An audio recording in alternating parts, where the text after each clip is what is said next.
I've written a lot of amusing stories about my experiences as a home support worker, but realize that some memories are best left forgotten. On a dark, windy night when rain was pouring down, I was sent to a little house in the woods. The long laneway was rutted and the puddles were deep. The trees were creaking and swaying. I was wondering if I was parked in a safe place and if the lane was going to be clear when it was time to leave. I ran to the house trying not to get soaked. Fortunately, the door was unlocked, but everything inside was in darkness. I said a cheery hello, but didn't get an answer, even though I had a feeling there was someone in the house. Maybe it was just the cat. I found a light switch, but nothing happened when I turned it on.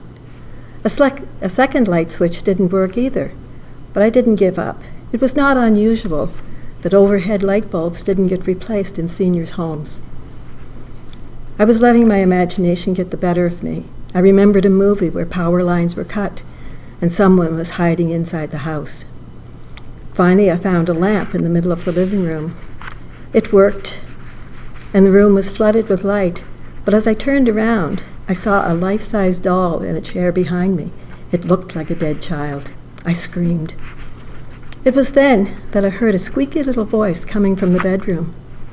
"Hello, dear. It was so cold and dark I went to bed without supper. Could you make us a cup of tea?" I was glad to join her for a tea and a chat while she had supper and her meds.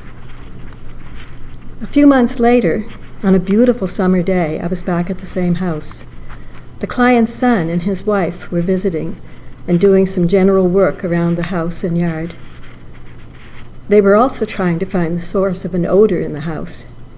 During our conversation, the son mentioned that they had had a family gathering a couple of weeks earlier and that his mom's cat had run away. And I said, "Oh, I hate to say this, but I don't think the cat left the house." A pained look came over his face and he says, "Oh, I think you're right. That would explain the smell."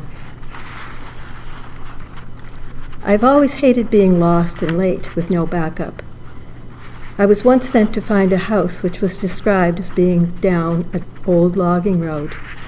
These were the directions. Take the first left, then go right at the Y. It's an A-frame house. Use the patio door. I found all the landmarks, even the patio door, but I knew something was wrong.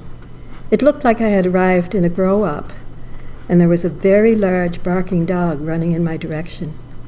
The man who was running a distance behind the dog was carrying something which could have been a baseball bat or maybe even a rifle. I got in the car and locked the doors. I didn't stick around to meet the dog's owner or ask directions to the client's house. There was no cell phone service at that remote location, so I backtracked to the highway.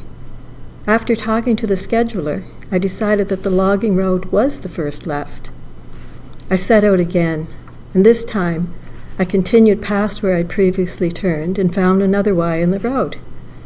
However, there was no A-frame house or patio door, only a smoldering heap of ash, which I thought was the remains of a bonfire, until I saw what looked like a metal bed spring. There was no cell phone service at this location either, so I returned to the highway and contacted the office again. They had no new information.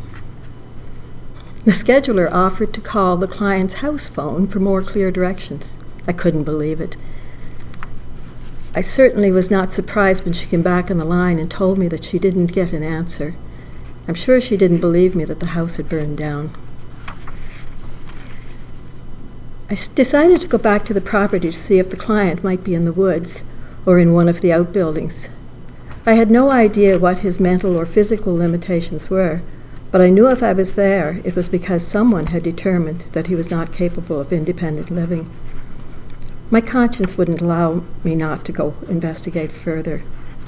What would have I done if this was my fragile parent?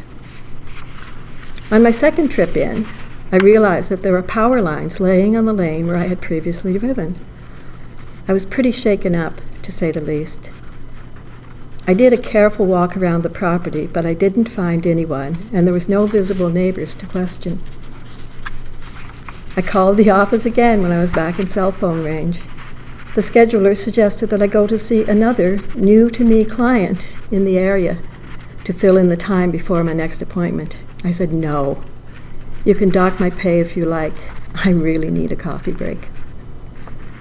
A couple of days later, I found out that the client had been tracked down.